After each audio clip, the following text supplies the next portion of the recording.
Hello everyone, कैसे हो आप लोग। आप सभी का स्वागत है आपके अपने चैनल लर्निंग टेल्स पे। A very very good morning to everyone. Good morning, very good morning. क्या हाल है सबके। पहले जल्दी से आ जाइए और जल्दी से एक बार अपने यार हालचाल बता दो। एक बार हालचाल बता दीजिए, उसके बाद हम लोग हमारी पढ़ाई स्टार्ट करें। क्या हाल है सबके।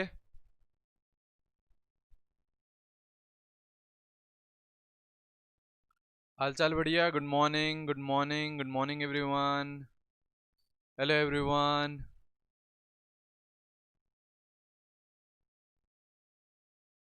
Hello Khushi, hello Sunil, hello Samiksha, hello Shreya, hello Partha,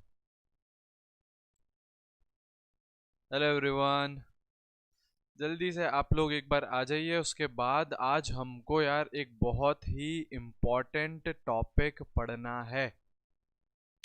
topic का नाम है बोहर मॉडल, और जो हम चैप्टर पढ़ रहे हैं एटॉमिक स्ट्रक्चर, उसमें सबसे इम्पोर्टेंट टॉपिक अगर मैं बात करूं तो बोहर मॉडल ही है, जहां से क्वेश्चन पूछे जाते हैं। ऑलराइट, चलिए यार स्टार्ट करते हैं हम लोग। मेरा नाम नितेश देवनानी है, केमिस्ट्री पढ़ाता हूँ मैं, and this is our WhatsApp number. अगर किसी भी बच्चे को कोई भी डाउट्स होए तो आप इस नंबर पे मुझे ज़रूर सेंड कर सकते हो अपने डाउट्स। ये हमारा लर्निंग टेल्स के नाम से टेलीग्राम चैनल है। अगर इसको अब तक फॉलो नहीं करा है तो इसे फॉलो कर लीजिए। और अगर आपको वीडियोस पसंद आ रहे हैं सारे के सारे जो हम बना रहे हैं तो लाइक ज़रूर करना, अपने दोस्तों को बताइएगा लर्निंग टेल्स के बारे में, और सब्सक्राइब ज़रूर कर दीजिए इस चैनल को। तो चलिए यार हम लोग स्टार्ट करते हैं। हमारा बोहर मॉडल आज हमको कंप्लीट करना है पूरा अच्छे से, बहुत डीप में। बोहर मॉडल को देखेंगे, कुछ यार डेरिवेशंस भी आएंगे, कुछ क्वेश्चंस भी लेके आया हूँ मैं, तो आप लोग कॉपी पेन लेके बैठना। आप लोगों को ही क्वेश्चंस वो अटेम्प्ट करने हैं। ऑलराइट, चलिए यार देखो, चलो बात करें एटॉमिक मॉडल्स के। एटॉमिक मॉडल यार पहले तो होता क्या है, मतलब क्या है एटॉमिक मॉडल का। हम लोग यार ये स्टडी करना चाह रहे हैं कि एटम अंदर से दिखता कैसा है। एटम बहुत ही छोटा होता है ना, तो हम लोग ऐसे नहीं देख सकते हैं एटम को। तो हम लोग ये स्टडी कर रहे हैं कि यार एटम अंदर से दिखता कैसा है, और इन्हीं सब मॉडल्स को बोला जाता है एटॉमिक मॉडल्स। ठीक है, तो यार अलग अलग टाइप के एटॉमिक मॉडल्स अलग अलग साइंटिस्ट लोगों ने दिया। पहले सबसे पहले आया था जे जे थॉमसन मॉडल। जे जे थॉमसन मॉडल, ठीक है, इसे प्लम पुडिंग मॉडल भी बोला जाता है या फिर वाटरमेलन मॉडल भी बोला जाता है। ये हम पढ़ चुके हैं लेक्चर 1 में। ऑलराइट, उसके बाद आता है रदरफोर्ड मॉडल। रदरफोर्ड भैया ने भी कोई मॉडल दिया, ये भी हम पढ़ चुके हैं। ये दोनों चीज हम पढ़ चुके हैं लेक्चर 1 में। तो अगर यार किसी ने वो वीडियो नहीं देखा है तो आराम से आप ये वाला भी वीडियो देखिए, उसके बाद आप प्रीवियस वीडियो लेक्चर 1 में ये दोनों के दोनों मॉडल्स कवर कर सकते हो। उसके बाद थर्ड आता है बोहर मॉडल। ये आता है, थर्ड है बोहर मॉडल। फोर्थ होता है क्वांटम क्वांटम मॉडल। ठीक है, तो आज की क्लास में हम लोगों को ये बोहर मॉडल कंप्लीट करना है ना। आसान है मॉडल। तो पहले हम देखो हमारे पढ़ने का तरीका क्या होगा यार, है ना। बोहर मॉडल में पढ़ने का तरीका ये होगा कि पहले हम समझेंगे कि बोहर भैया ने बोला क्या, इस मॉडल की क्या क्या मेन पॉइंट्स थे, पहले हम वो समझेंगे। ठीक है, फिर कुछ ना कुछ या डेरिवेशंस आएंगे बोहर मॉडल के, कि कैसे हमने कौन सी चीज़ों को डिराइव करा। कुछ फॉर्मूलेज आएंगे, कुछ डेरिवेशंस आएंगे, तो वो आपको ढंग से समझना है। ऑलराइट, उसके बाद हम उन फॉर्मूलेज के बेसिस पे मैं आपको कुछ क्वेश्चंस कराऊंगा जो कि आपको ही अटेम्प्ट करने हैं। ऑलराइट, तो पेन पेपर यार जरूर लेके बैठना, ठीक है। फिर हम एंड में देखेंगे कि ड्रॉबैक्स क्या होते हैं बोहर मॉडल के, क्या क्या ड्रॉबैक्स थे। ऑलराइट, तो यार ये सारी चीजें एक एक करके हमको पढ़नी है। तो चलो यार स्टार्ट करते हैं हम लोग। Yes, hello hello everyone, hello hello Hardik, hello Aniket, hello Kalpesh, hello Chandan. चलिए आप सब लोग आ ही गए हैं, तो चलो यार स्टार्ट करते हैं फिर हम लोग। ऑलराइट, बोहर मॉडल इस वीडियो का टॉपिक है। तो देखो यार, पहली बात तो बोहर ने बोला क्या, है ना। बोहर के कुछ मेन पॉइंट्स दिखाता हूं, फिर मैं आप लोगों को इस डायग्राम के हेल्प से भी मैं समझाऊंगा। तो मेन पॉइंट क्या थे बोहर के? बोहर का सबसे पहला पॉइंट ये था कि atom consist of two parts. जो भी एक एटम है उसमें बेसिकली दो पार्ट्स होते हैं। एक होता है न्यूक्लियस, जो न्यूक्लियस कहाँ रहता है? सेंटर ऑफ एटम में रहता है। न्यूक्लियस प्रेजेंट रहता है सेंटर ऑफ एटम में। और एक होता है एक्स्ट्रा न्यूक्लियर पार्ट, जो न्यूक्लियस के अलावा जो भी पार्ट बच गया उसको हम बोल रहे हैं एक्स्ट्रा न्यूक्लियर पार्ट। इसमें कौन प्रेजेंट होता है? आपका इलेक्ट्रॉन। ठीक है, ये है एटम। मतलब दो पार्ट होते हैं, बीच में हो गया न्यूक्लियस और बाहर हो गया एक्स्ट्रा न्यूक्लियर पार्ट। देखो डायग्राम से समझो, ये सेंटर में हो गया आपका न्यूक्लियस। न्यूक्लियस पे चार्ज क्या होता है? पॉजिटिवली चार्ज होता है न्यूक्लियस, क्योंकि इसके अंदर क्या होते हैं आपके protons, protons plus neutrons present होते हैं आपके न्यूक्लियस के अंदर। सही है। न्यूक्लियस के अलावा कौन सा पार्ट हो गया? Extra nuclear part. उसमें क्या प्रेजेंट है बच्चा? उसमें प्रेजेंट है आपका इलेक्ट्रॉन। तो देखो इलेक्ट्रॉन जैसे मान लो यहाँ पे प्रेजेंट है, ये इलेक्ट्रॉन प्रेजेंट है, और इलेक्ट्रॉन क्या कर रहा है? न्यूक्लियस को सेंटर में लेते हुए इर्द गिर्द उसके चक्कर लगा रहा है सर्कुलर ऑर्बिट्स में। इसको यार सेम एनालॉजी समझिए, सेम एनालॉजी समझिए सोलर सिस्टम की तरह। सोलर सिस्टम में क्या होता है यार? बीच में सन है, उसको आप इक्विवेलेंट मान लो न्यूक्लियस के। ठीक है, और जो अदर प्लैनेट्स हैं वो क्या कर रहे हैं? एक सर्कुलर ऑर्बिट है ना, में घूमे जा रहे हैं। तो इसमें भी क्या हो रहा है? बीच में न्यूक्लियस है हमारा, और इलेक्ट्रॉन्स सर्कुलर ऑर्बिट में न्यूक्लियस के इर्द गिर्द चक्कर लगा रहे हैं।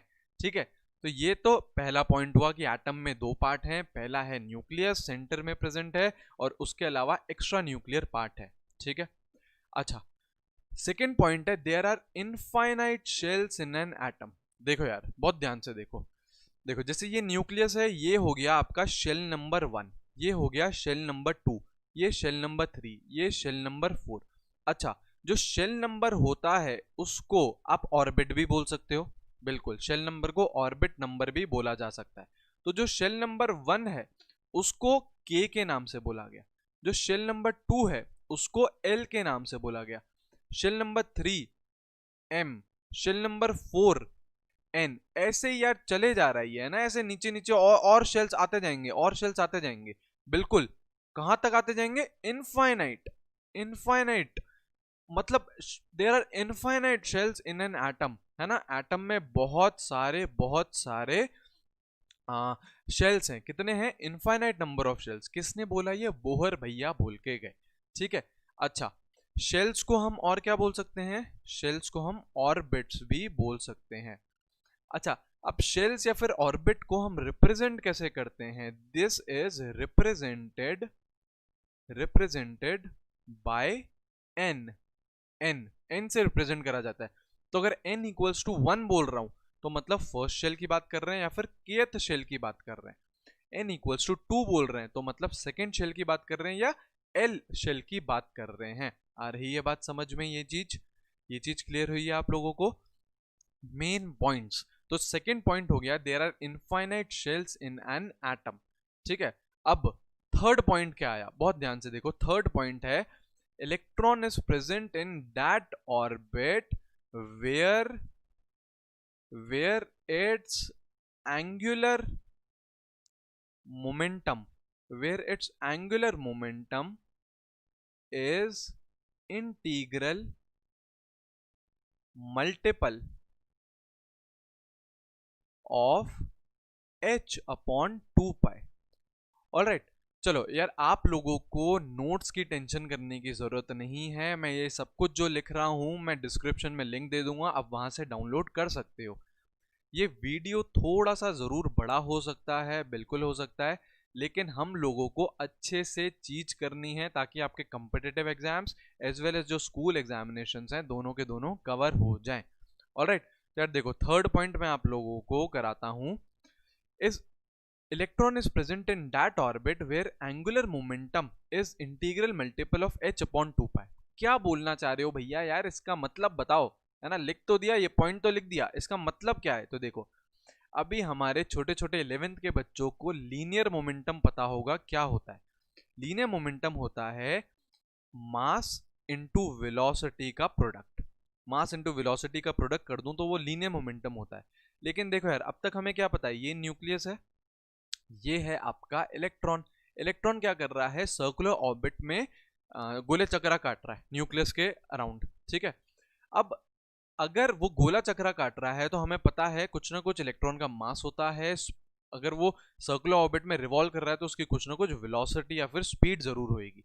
अच्छा, किसी ना किसी यार ऑर्बिट में रिवॉल्व कर रहा होगा ना वो, तो क्या उसका कुछ ना कुछ रेडियस भी होगा, आर रेडियस पे वो चक्कर काट रहा होगा।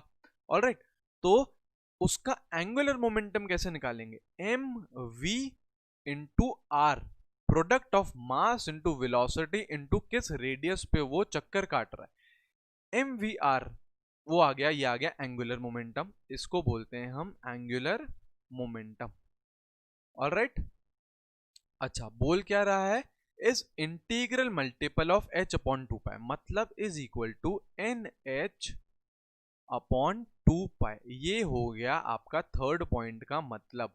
एन क्या है, शेल नंबर है, एन कैन बी 1 2 3, अब ऐसे सो ऑन। अगर इलेक्ट्रॉन फर्स्ट शेल में प्रेजेंट है तो एन की जगह 1 डाल दूंगा, अगर इलेक्ट्रॉन सेकेंड शेल में प्रेजेंट है तो एन की जगह 2 डाल दूंगा, ऐसे ही सिमिलरली ऐसे चलता रहेगा।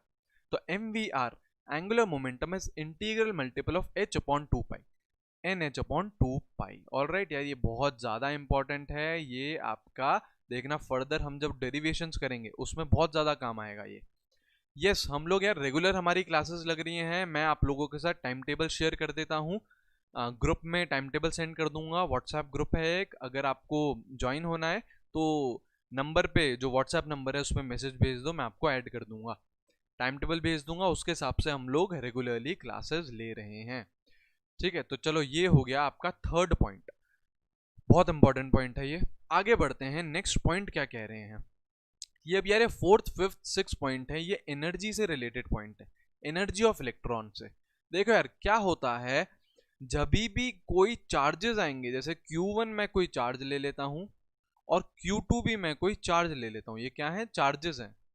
तो कभी भी अगर कोई चार्जेस होंगे किसी सेपरेशन पे, आर सेपरेशन पे, तो यार उसमें हमेशा कुछ ना कुछ एनर्जी रहती है, चार्जेस की भी कुछ ना कुछ एनर्जी रहती है।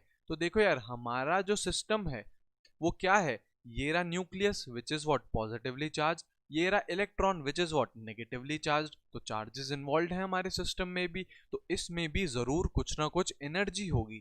तो यार जो फोर्थ फिफ्थ और सिक्स्थ पॉइंट है वो एनर्जी से रिलेटेड पॉइंट है। तो क्या है वो पॉइंट, देखो फोर्थ पॉइंट है, as we move away from nucleus energy of electron increases, जैसे जैसे मैं न्यूक्लियस के दूर जाता जाऊंगा एनर्जी किसी एक पर्टिकुलर इलेक्ट्रॉन की इंक्रीज करती जाएगी। देखना अब यार, ये फोर्थ पॉइंट मैं आप लोगों को अच्छे से न्यूमेरिकल की हेल्प से मैं आप लोगों को प्रूव करूंगा फर्दर क्लास में। ऑलराइट, अभी आप समझ लीजिए कि जैसे जैसे न्यूक्लियस से दूर जाएंगे एनर्जी इलेक्ट्रॉन की इंक्रीज होगी। ऑलराइट, फिफ्थ पॉइंट देखिए, फिफ्थ पॉइंट है, on absorbing energy electron jumps to higher orbit, है ना। कोई से भी मान लीजिए वो ऑर्बिट में प्रेजेंट है, अभी इलेक्ट्रॉन मान लो सेकंड ऑर्बिट में प्रेजेंट है, मैंने उसे बाहर से एनर्जी दी, बाहर से मैंने उसे एनर्जी प्रोवाइड कराई, तो यार क्या होगा, वो एनर्जी एब्जॉर्ब करेगा, एनर्जी एब्जॉर्ब करेगा और हायर शेल्स में कूदेगा, हायर शेल्स में कूदेगा, कौन से भी शेल में जा सकता है। अगर 2 पे प्रेजेंट है तो मान लो 4 पे गया, तो 2 से 4 पे गया तो मतलब वो हायर ऑर्बिट पे जंप करा ना, लोअर टू हायर गया। मान लो 5 पे प्रेजेंट है तो मान लीजिए एनर्जी आई उसे में और वो मान लो 8 पे चले गया। तो हमेशा जब एनर्जी एब्जॉर्ब करेगा कोई भी इलेक्ट्रॉन तो क्या होगा, lower orbit to higher orbit वो जंप करेगा। ठीक है, लोअर ऑर्बिट कुछ भी हो सकता है जिसमें भी इलेक्ट्रॉन प्रेजेंट है और वो हायर ऑर्बिट में कूद जाएगा। ये है आपका फिफ्थ पॉइंट।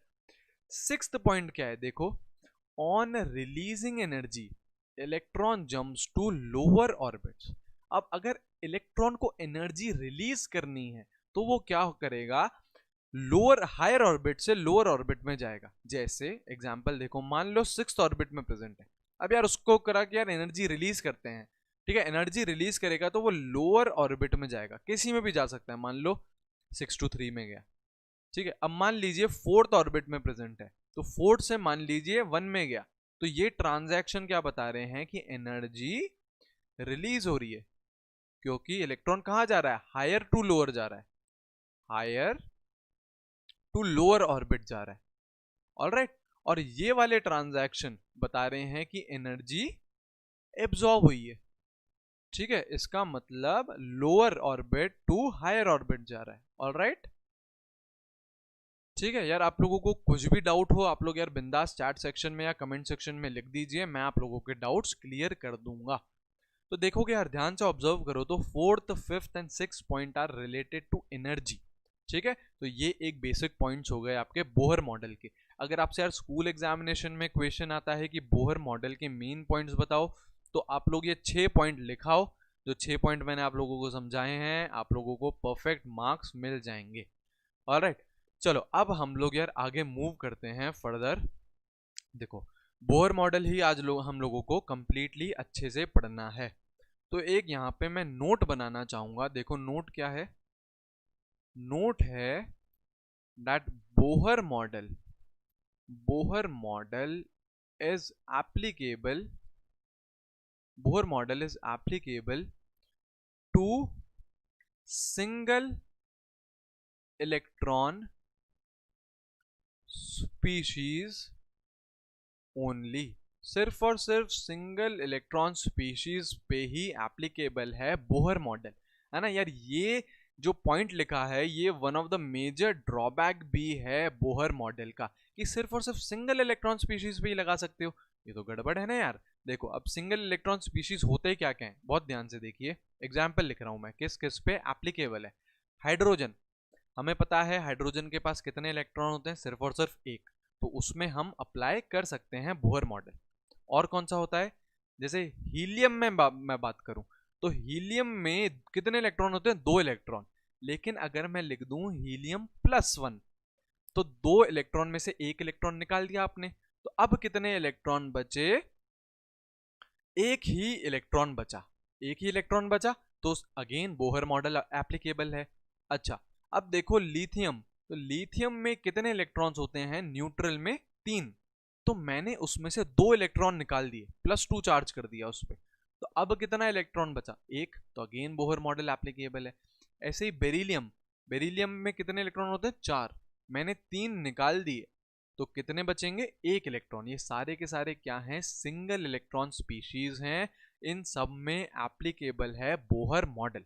अच्छा, इन सब के यार मैं एटॉमिक नंबर भी आप लोगों को यहीं लिखवा देता हूँ, वैसे आपको पता होगा, बिल्कुल स्मार्ट बच्चे हो आप लोग, है ना, फिर भी मैं आप लोगों को बता देता हूँ, आगे काम आएंगे। एटॉमिक नंबर हाइड्रोजन का होता है 1, हीलियम का 2, लिथियम का 3, बेरिलियम का 4।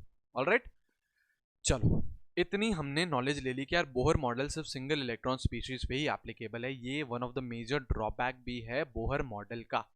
ऑलराइट, अब देखो, अब यार फर्दर आने वाले हैं डेरिवेशंस। अब मेरे को डेरिवेशन किस किस के करने हैं, देखो ये है न्यूक्लियस, ये है आपका इलेक्ट्रॉन। ऑलराइट, ये है न्यूक्लियस, ये है इलेक्ट्रॉन। इलेक्ट्रॉन क्या कर रहा है, आसपास सर्कुलर ऑर्बिट्स में न्यूक्लियस के इर्द गिर्द चक्कर लगा रहा है, तो इसकी कुछ ना कुछ, इलेक्ट्रॉन की कुछ ना कुछ क्या होगी, वेलोसिटी होगी। बिल्कुल, चक्कर लगा रहा है तो वेलोसिटी होगी। अच्छा, किसी ना किसी रेडियस पे चक्कर लगा रहा है ना, तो उसका कुछ ना कुछ रेडियस भी होगा, और कुछ ना कुछ एनर्जी भी होगी इलेक्ट्रॉन की, क्योंकि मैंने आपको अभी भी बताया जब चार्जेस इन्वॉल्व हो जाएंगे, जब पॉजिटिव और नेगेटिव चार्ज इन्वॉल्व हो जाएगा तो उसमें एनर्जी भी इन्वॉल्व हो जाएगी। तो यार हम लोगों को इन 3 चीजों के डेरिवेशन देखने हैं, बहुत आराम से, बहुत अच्छे से देखेंगे। डेरिवेशन स्टार्ट करने से पहले यार मैं ये क्लियर कर दूं कि डेरिवेशन का जो प्रोसेस है वो इतना इंपॉर्टेंट नहीं है, लेकिन जो एंड रिजल्ट आएगा वो ज़रूर बहुत ज़्यादा इंपॉर्टेंट है। तो आप लोग यार अच्छे से समझिए, आ जाएगा आपको अच्छे से समझ में, और बस अच्छे से आप लोग जो एंड रिजल्ट है वो ध्यान रखिएगा। ठीक है, चलिए हम लोग स्टार्ट करते हैं हमारे डेरिवेशंस ऑफ बोहर मॉडल। ठीक है, चलो यार देखो, बहुत ध्यान से, बहुत ध्यान से देखो। हमारे पास ये मॉडल है, ये रहा न्यूक्लियस, ये रहा इलेक्ट्रॉन भैया। हमें पता है किसी ना किसी रेडियस पे आप चक्कर लगा रहे हो, और ये हैं सर्कुलर ऑर्बिट। तो देखो यार, हमने जो अब तक पढ़ा है, हमारे पास एक मेन हथियार आ चुका है। क्या है वो हथियार, वो है MVR equals to N H upon 2 pi. ये हम पढ़ चुके हैं, angular momentum is integral multiple of H upon 2 pi. This is our first equation. Alright, अच्छा अब देखो, मैं ये जो भी एटम है उसका मैं एटॉमिक नंबर ले लेता हूं, बहुत ध्यान से देखना है आप लोगों को। एटॉमिक नंबर मैं ले लेता हूं Z। एटॉमिक नंबर हमें किसके बारे में बताते हैं? प्रोटॉन्स के बारे में बताते हैं। तो बेसिकली जो Z है वो बता रहा है कि नंबर ऑफ प्रोटॉन्स कितने हैं। तो इस अभी जो एटम है उसमें कितने प्रोटॉन्स हैं? Z प्रोटॉन्स हैं। क्लियर? अच्छा, एक प्रोटॉन पे चार्ज कितना होता है? चार्ज ऑन वन प्रोटॉन कितना चार्ज होता है? इलेक्ट्रॉन के बराबर ही होता है, तो मैं उसको E बोल सकता हूं, प्लस E।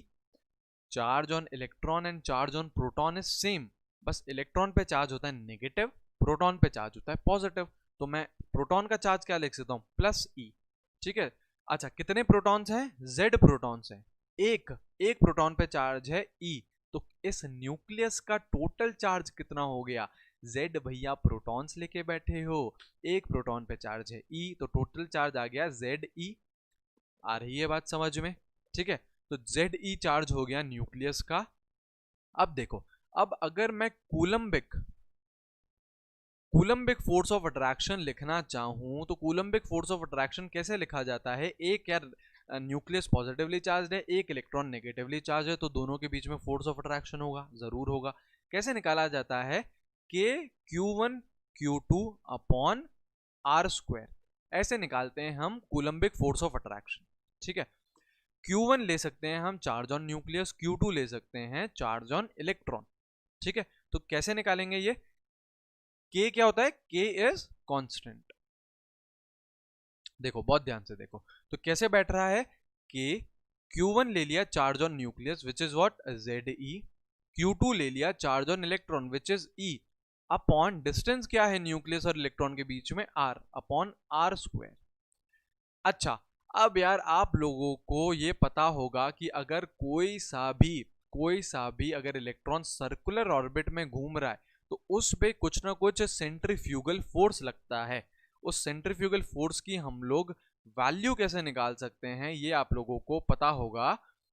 वैल्यू हम लोग निकाल सकते हैं कैसे? इस इलेक्ट्रॉन पे एक बाहर फोर्स लग रहा होगा, mv² upon are, mv² upon R. ठीक है, तो वो फोर्स और जो ये कूलम्बिक फोर्स ऑफ अट्रैक्शन है, जो न्यूक्लियस इसको अंदर खींच के बैठा है, वो क्या होंगे? बैलेंस होंगे।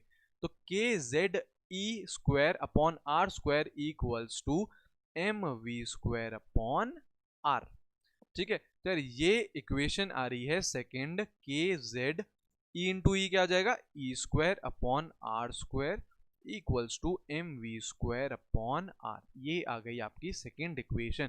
कैसे पता लगाइए? क्योंकि जो इलेक्ट्रॉन है वो सर्कुलर ऑर्बिट में घूम रहा है, तो मैंने उस पे जो न्यूक्लियस अंदर से खींच रहा है और जो उस पे सेंट्रीफ्यूगल बाहर लग रहा है, दोनों मैंने बैलेंस कर दिए। ठीक है, ये क्यों बता रहे हैं आपको? ये दो इक्वेशंस हमारी हथियार हैं यार, ये दो इक्वेशंस हथियार हैं। पेशेंटली सुनिए आप लोग अभी, है ना। दो इक्वेशंस हथियार हैं, इन दो इक्वेशंस की हेल्प से मैं आप लोगों को डेरिवेशन करके दिखाऊंगा वेलोसिटी, रेडियस और एनर्जी के।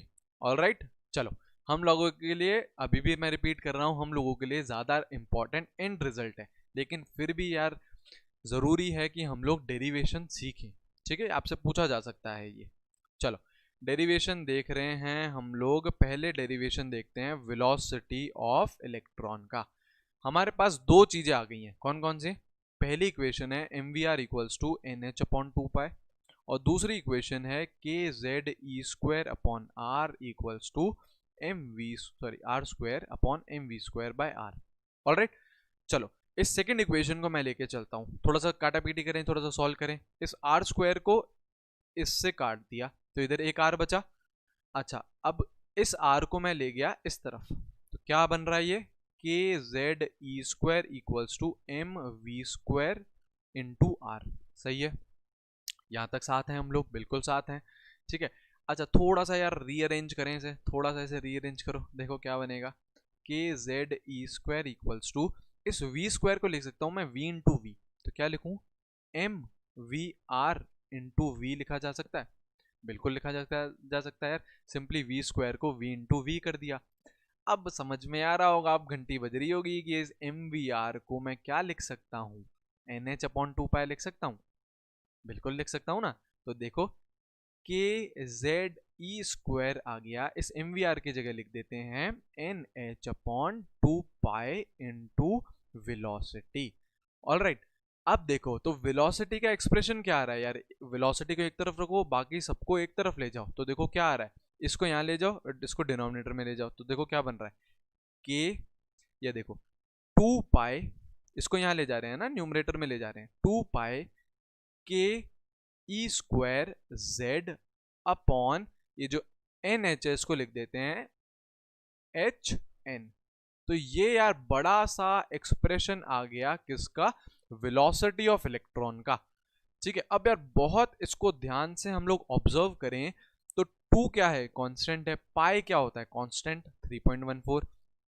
के क्या होता है? कांस्टेंट। ई स्क्वायर, ई है चार्ज ऑन इलेक्ट्रॉन, या तो चार्ज ऑन इलेक्ट्रॉन तो क्या रहता है? कांस्टेंट रहता है ना, 1.6 इंटू 10⁻⁻19। अच्छा, एच क्या है? एच भी हमारा प्लैंक्स कांस्टेंट है। तो सारी की सारी वैल्यू तो कांस्टेंट आ रही है। वेरिएबल क्या आ रहा है? ये जेड, क्योंकि एटॉमिक नंबर वेरी कर सकता है, एटम चेंज होगा तो एटॉमिक नंबर वेरी होगा। और एन, एन क्या है? Shell number. यार अगर फर्स्ट शेल में प्रेजेंट है तो अलग है, सेकेंड शेल में है तो अलग है। तो वेरिएबल क्या है? Z upon N. यार अगर मैं इन सब की कांस्टेंट की वैल्यू रखूं तो देखो एक्सप्रेशन क्या आता है हम लोगों के लिए। ये एक्सप्रेशन बहुत ज्यादा इंपॉर्टेंट है। एक्सप्रेशन आता है 2.18 into 10⁶ Z upon N metre पर सेकेंड। सारा यार एक्सप्रेशन डालने के बाद, सारे कांस्टेंट डालने के बाद ये एक्सप्रेशन निकल के आ रहा है, हमको ये याद रखना है।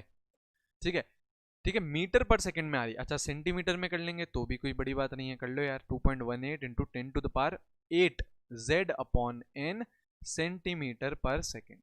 ठीक है, अगर यार ध्यान से ऑब्जर्व करें हम तो जो वेलोसिटी है it is directly proportional to z, atomic number से डायरेक्टली प्रोपोर्शनल है, and it is inversely proportional to n. आ गई यार बात समझ में हम लोगों के लिए? यार इस एक्सप्रेशन से घबराना नहीं है बिल्कुल भी, है ना। हम लोगों को सिर्फ और सिर्फ ये याद रखना है कि क्या एक्सप्रेशन आया है कांस्टेंट की वैल्यू पुट करने के बाद। तो ये हमने यार पूरा देखा डेरिवेशन किसका?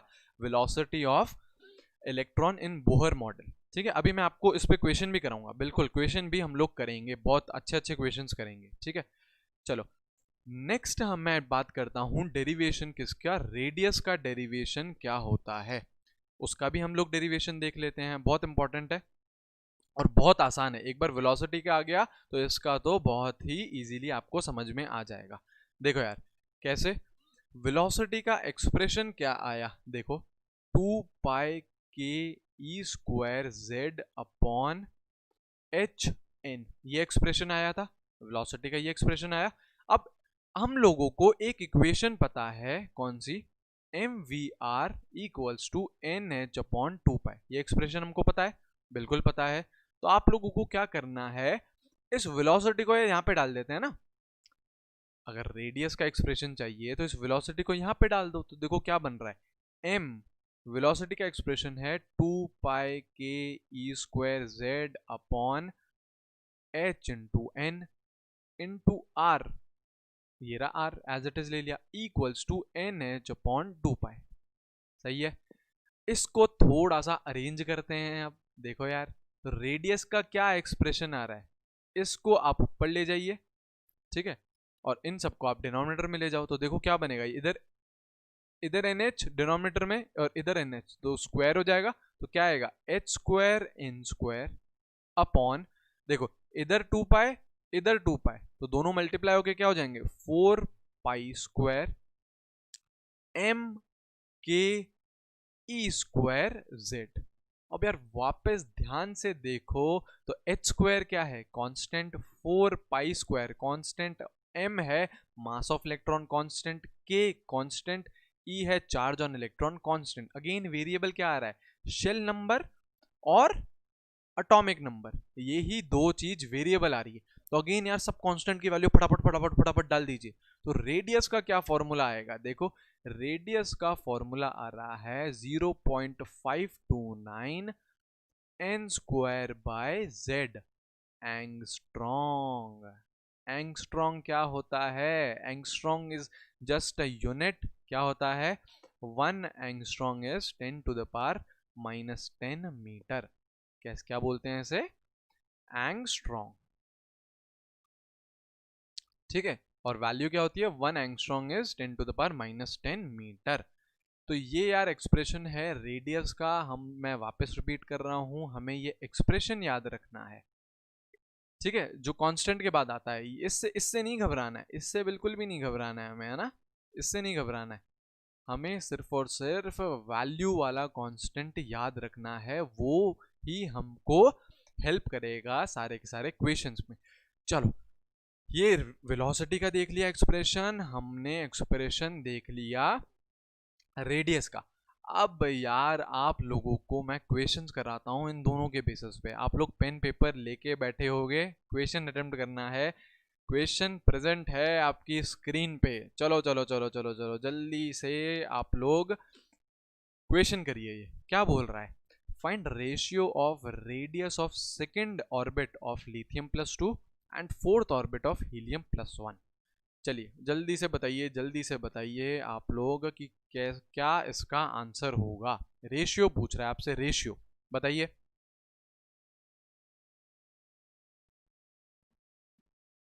यस, एक्सप्रेशन लिखो यार, पहले तो रेडियस का एक्सप्रेशन लिखो, तो क्या है 0.529 n square by z angstrom, ये है एक्सप्रेशन, ठीक है। आप लोगों को रेशियो बताना है कि क्या आ रहा है रेशियो, ठीक है। चलिए चलिए चलिए जल्दी से बताइए, जल्दी से बताइए। देखिए, find ratio of second orbit of lithium +2 ion and fourth orbit of helium +1 ion. तो देखो यार क्या होगा, मेरे को निकालना है सेकेंड ऑर्बिट ऑफ लिथियम +2, ये लिख सकता हूं ऐसे।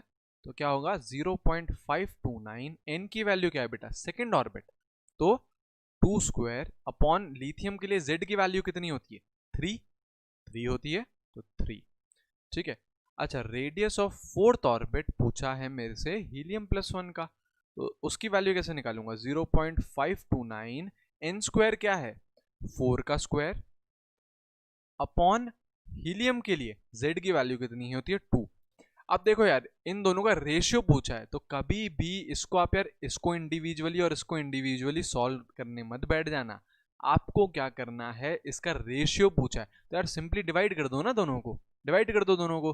तो इसमें जो कांस्टेंट होएगा वो हमेशा कैंसिल हो जाएगा, कांस्टेंट की आपको टेंशन लेनी नहीं है, दोनों में कैंसिल हो जाएगा। तो ये गया, ये गया, तो देखो क्या आ रहा है, ये 2 square into 2 upon 4 square into 3, ठीक है। तो यार देखो, ये 2 स्क्वायर, ये क्या बन रहा है 4, तो ये काट दिया, ये 2 काट दिया, तो क्या बन रहा है 1/6 आंसर आ रहा है, 1/6, 1/6 आ रहा है ना। बहुत ध्यान से यार आप लोगों को कैलकुलेशन करनी है, बहुत ही आसान सी, सिंपल। ऊपर क्या बना देखो 2 स्क्वायर इंटू 2, और नीचे क्या बना 4 स्क्वायर को लिख दो, या देखो ये 2 स्क्वायर को भी लिख दो 4, ठीक है, और नीचे लिख दो 4 स्क्वायर को 4 इंटू 4 इंटू 3। तो यार ये एक से एक काट दिया, और ये 2 से काट दिया ये 2, तो क्या बन रहा है सीधा सीधा, सीधा क्या बन रहा है 1/6 आंसर आ रहा है।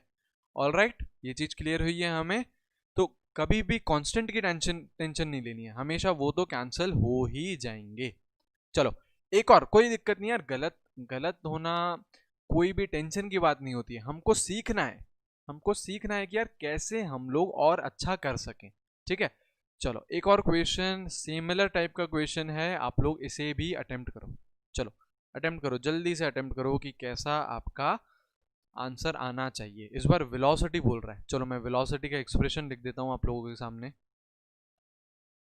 क्या होता है, ऊपर z आता है, नीचे n आता है मीटर पर सेकेंड। ऑल राइट, चलो, second orbit of lithium +2 and fourth orbit of helium +1 है। चलिए बताइए बताइए बताइए बताइए, क्या होना चाहिए इसका आंसर, इसका आंसर क्या होना चाहिए।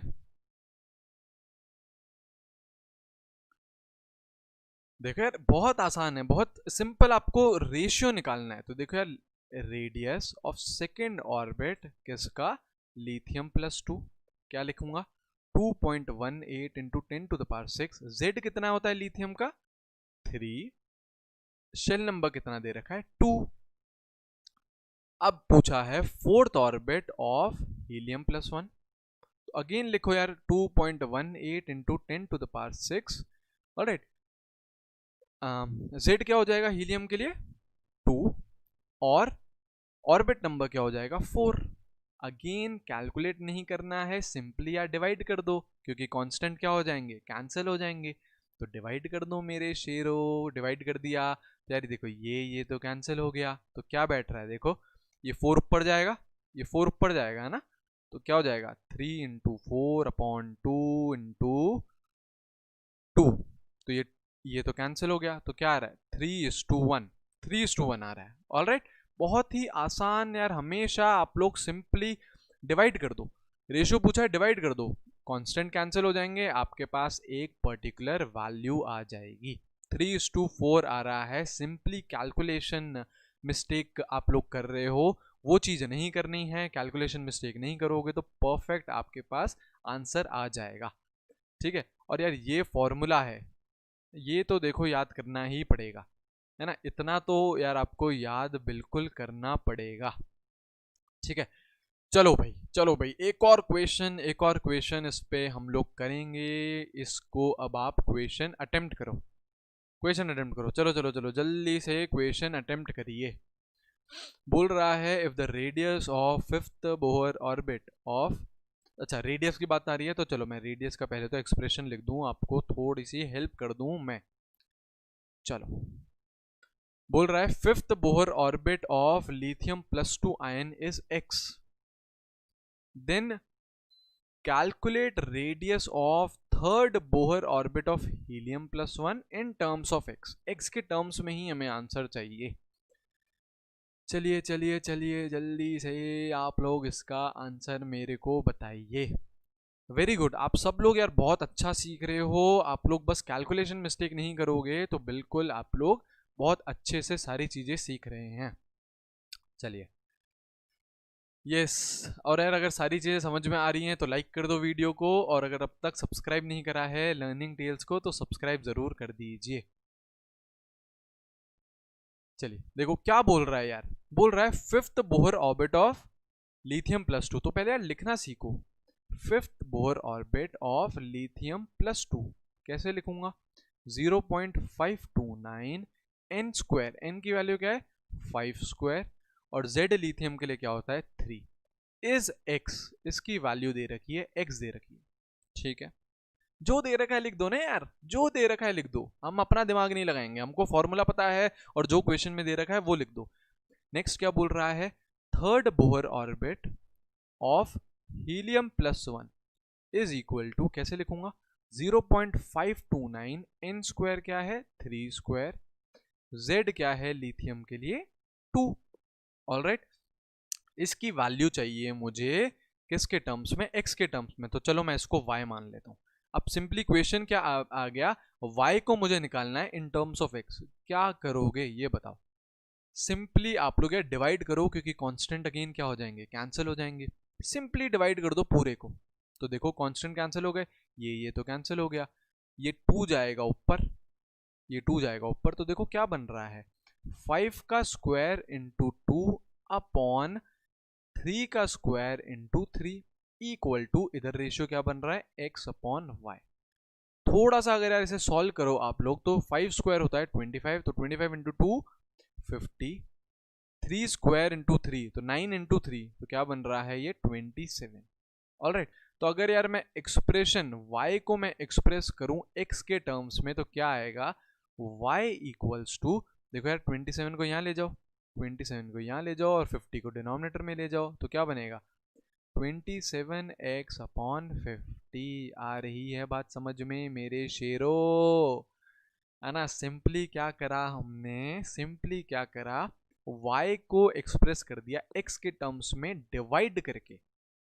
डिवाइड करते सही हमेशा कांस्टेंट्स जो होंगे वो कैंसिल हो जाएंगे, आपके पास सीधा सीधा आंसर निकल गया। Alright, very good very good.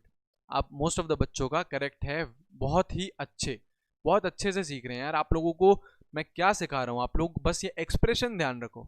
उसके बाद मेजर जो क्वेश्चन बनते हैं यार वो रेशियो के ही बनते हैं, तो उसमें कांस्टेंट क्या हो जाएंगे, कैंसिल हो जाएंगे।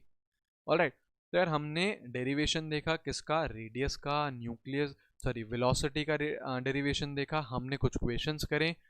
थर्ड जो डेरिवेशन है वो है भैया एनर्जी का, एनर्जी का डेरिवेशन है।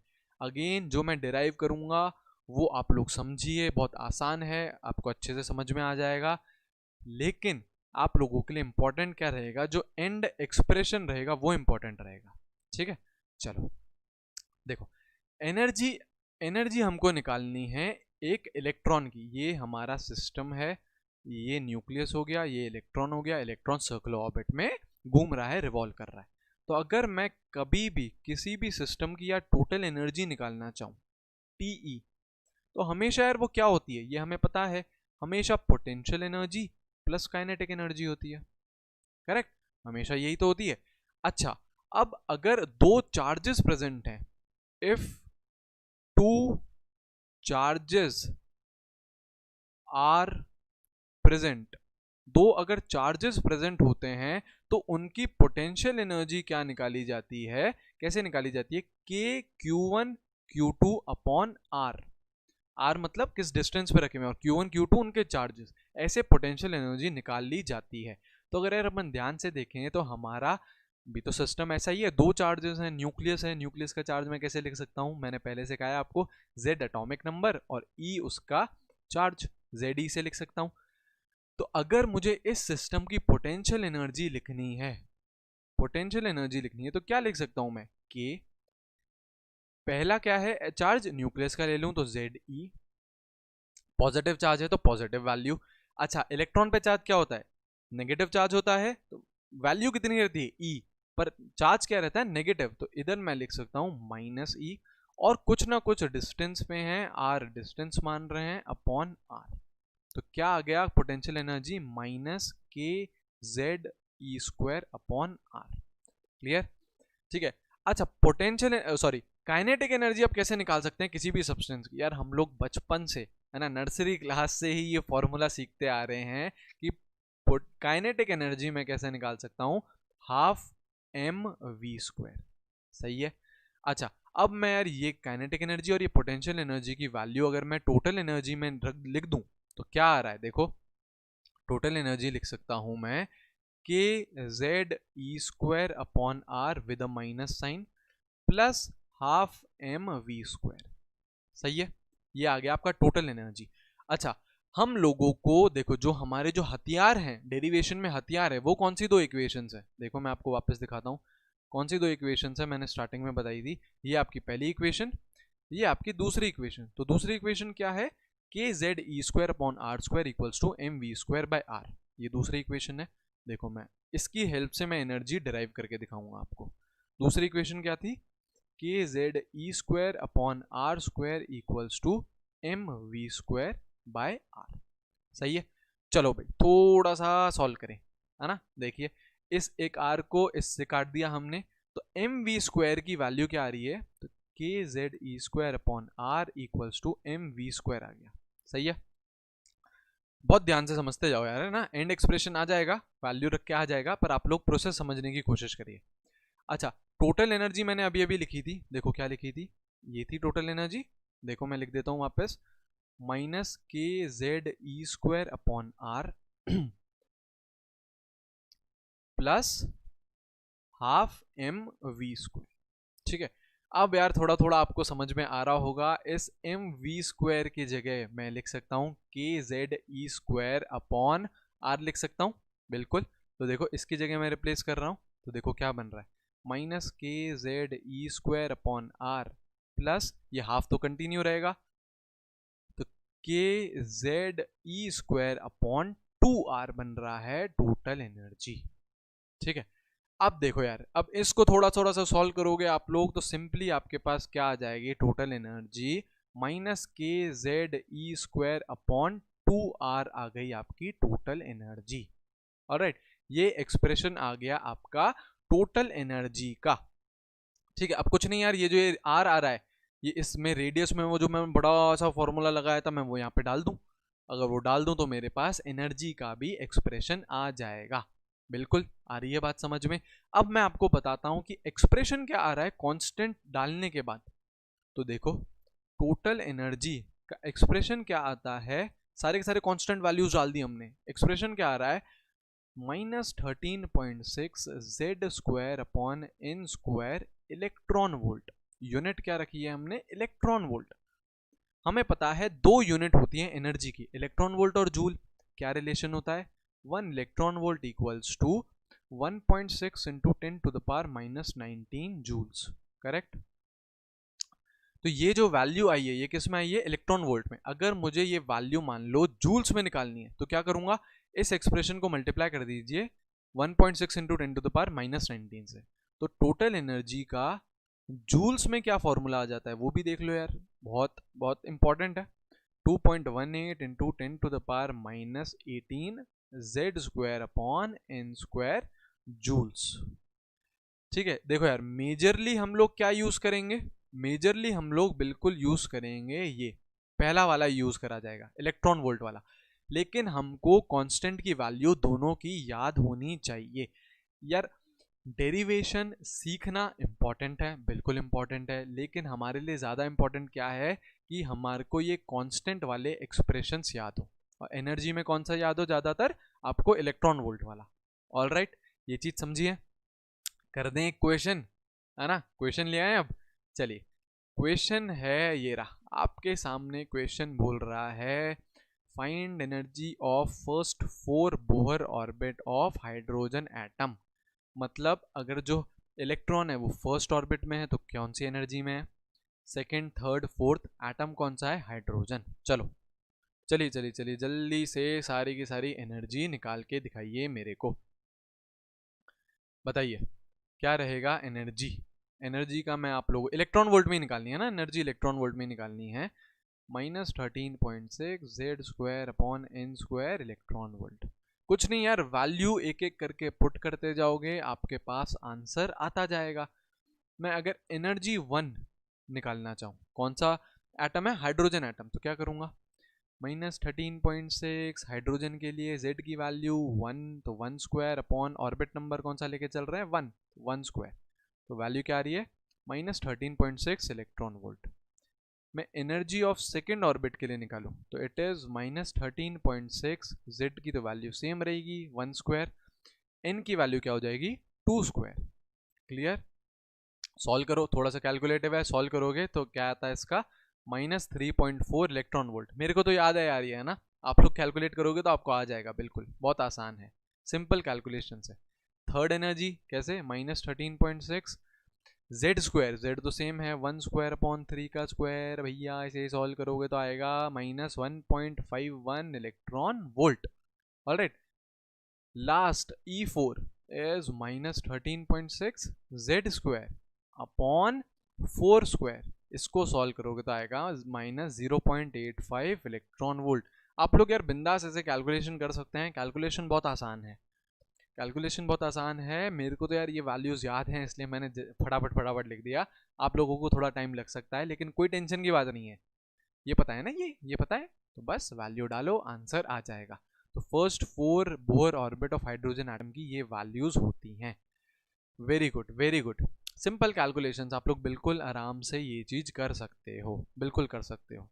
चलो ये क्वेश्चन हो गया हमारा। अब मैं आपको एक और नेक्स्ट क्वेश्चन की तरफ लेके चलता हूँ। देखो नेक्स्ट क्वेश्चन का कुछ पॉइंट्स हैं, कराऊंगा मैं आप लोगों से, बिल्कुल। पहला पॉइंट, इंपॉर्टेंट पॉइंट्स देख रहे हैं, पहला पॉइंट देख रहे हैं, देखो एटम के कितने शेल्स होते हैं। बोहर मॉडल पढ़ रहे हैं उसके हिसाब से एटम के कितने शेल्स होते हैं, स्टार्टिंग में ही बोहर ने बोल दिया था कि देयर आर इनफाइनाइट शेल्स। तो हम बात करना चाह रहे हैं energy of infinite shell number. अगर यार कोई इलेक्ट्रॉन इन्फिनिटी वाले शेल में प्रेजेंट है तो उसकी क्या एनर्जी होगी, मतलब n इक्वल्स टू इन्फिनिटी की बात कर रहे हैं। चलो भाई निकाल के बताओ। बिल्कुल बिल्कुल बिल्कुल, आप लोग निकाल सकते हैं, बिल्कुल। बताइए। सिंपल यार, एक्सप्रेशन याद रखो ना। एक्सप्रेशन क्या है एनर्जी का? -13.6। जेड पे एक फर्क ही नहीं पड़ेगा, देखना। Z square upon N square. Z पे फर्क ही नहीं पड़ेगा, देखना ना यार। आपको एन की जगह क्या रखना है? इन्फिनिटी रखना है। एन की जगह क्या रखना है? इन्फिनिटी। तो क्या बनेगा? E equals to -13.6 Z square upon infinity का square. Now anything, anything divided by infinity is what? बहुत बड़ा जीरो।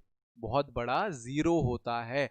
अगर किसी भी सब्सटेंस को आप इन्फिनिटी से डिवाइड कर दो तो वैल्यू क्या आती है उसकी? जीरो। तो एनर्जी ऑफ इनफाइनाइट शेल क्या रहती है? Zero, irrespective of atomic number. देखो यार, जेड तो जेड ही है। आप यार एटम कोई सा भी ले लो, लेकिन आप इनफाइनाइट शेल की बात कर रहे हो, तो कोई सा भी अगर आप एटम ले लोगे उसमें इनफाइनाइट शेल की जो एनर्जी होगी वो हमेशा क्या आएगी? जीरो, शून्य। ये चीज क्लियर हुई है? देखो यार, हम लोगों ने रेडियस पढ़ा, वेलोसिटी पढ़ा, एनर्जी पढ़ा, ठीक है। सबसे ज़्यादा इंपॉर्टेंट क्या रहता है? एनर्जी रहती है। इसलिए हम एनर्जी को बहुत डिटेल में और बहुत अच्छे से एक एक पॉइंट, इंपॉर्टेंट पॉइंट्स भी हम कवर कर रहे हैं। तो energy of infinite shell is what? Always zero, irrespective, atomic number पे डिपेंड नहीं करेगा। ऑलराइट, एक और point, next point. Next point यार मैं बताता हूं आप लोगों को, फिर इसी नेक्स्ट पॉइंट पे ही मैं आपसे क्वेश्चन कराऊंगा। हम लोग जब देखो यार डेरिवेशन कर रहे थे एनर्जी का, तो एनर्जी का डेरिवेशन कर रहे थे तो हम लोगों ने तीन एनर्जी देखी। कौन कौन सी? Total energy, potential energy and kinetic energy. तीन चीजें देखी हमने, ठीक है। तो यार इनका रेशियो की बात कर रहे हैं, किस किस की? टोटल एनर्जी इस टू काइनेटिक एनर्जी इस टू पोटेंशियल एनर्जी का रेशियो की बात कर रहे हैं। तो देखो क्या रहता है रेशियो?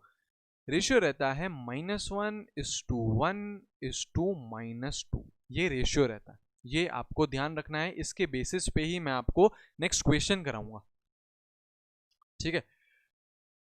ठीक है, तो ये एनर्जी की रेशियोज हो गए। मैं आप लोगों को यार पूरी की पूरी ये जो पीडीएफ है वो ही मैं प्रोवाइड कर दूंगा, है ना। सारी पीडीएफ मैं आपको प्रोवाइड कर दूंगा, तो आप वहां से फॉर्मूलेज भी आपके पास सारे के सारे आ जाएंगे। उसकी टेंशन मत लीजिए, नोट्स की टेंशन मत लीजिए, ठीक है।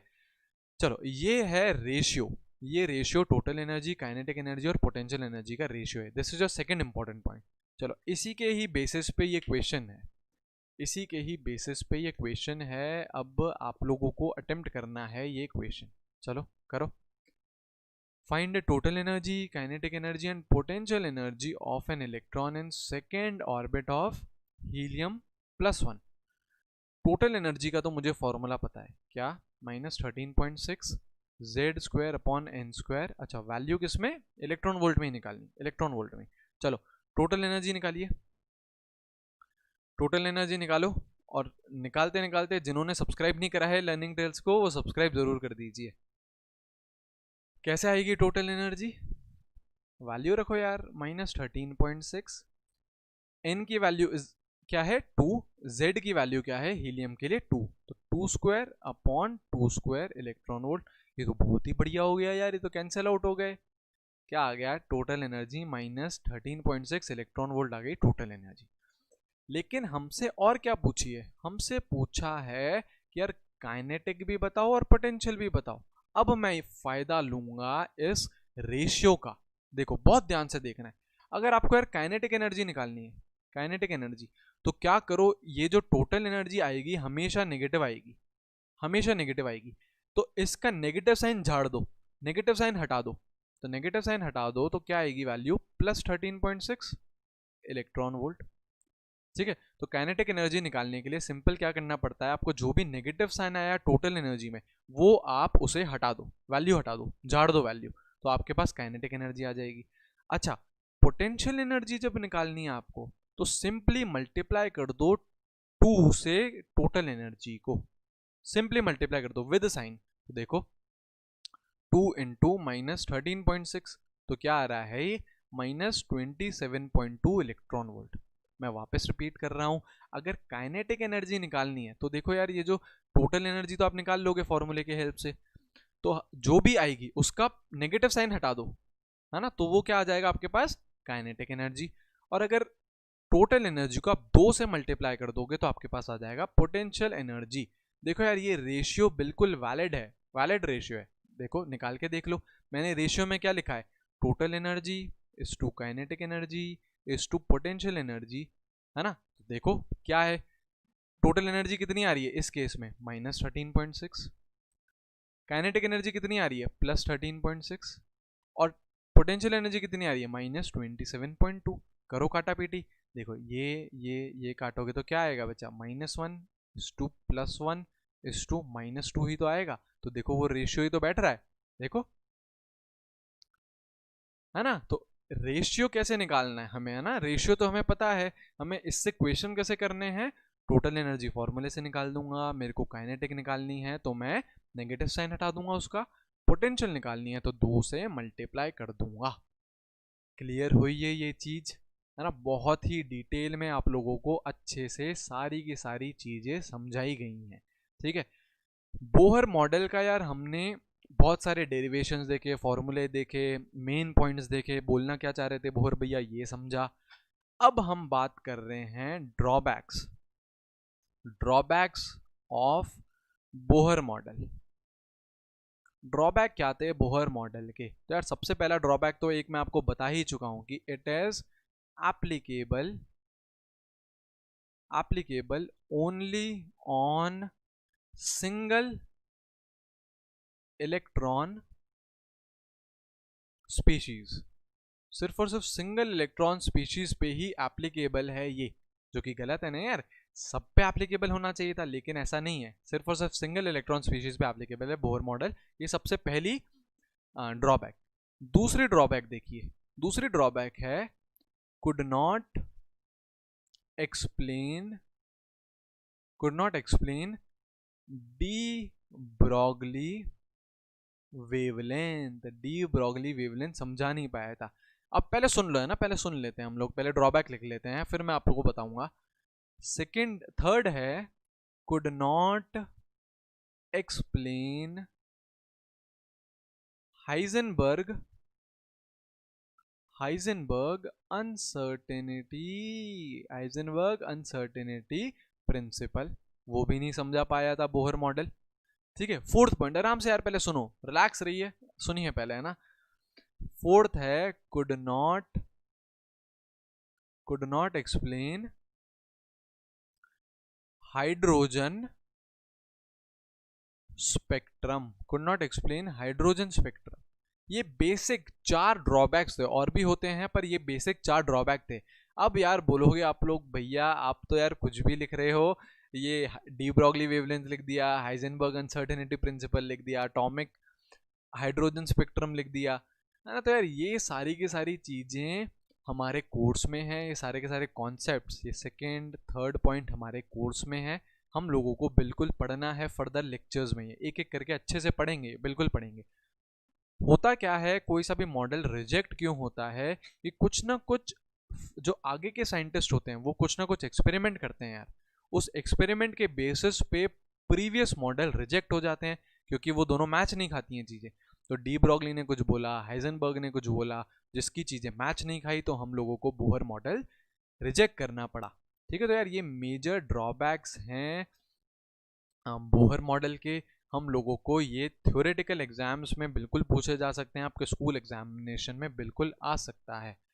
तो यार इस वीडियो में हम लोगों ने स्टार्ट करा कि बोहर मॉडल होता क्या है, फिर समझा कि यार उसके मेन पॉइंट्स क्या हैं, फिर हमने देखा कि यार डेरिवेशन क्या हो सकते हैं, रेडियस का, वेलोसिटी का, एनर्जी का, उनके हमने बड़े बड़े फॉर्मूलेज देखे, हमको याद क्या करने हैं, जो बेसिक हमारा जो कांस्टेंट वाला फॉर्मूला है वो याद रखना है हमें, ठीक है।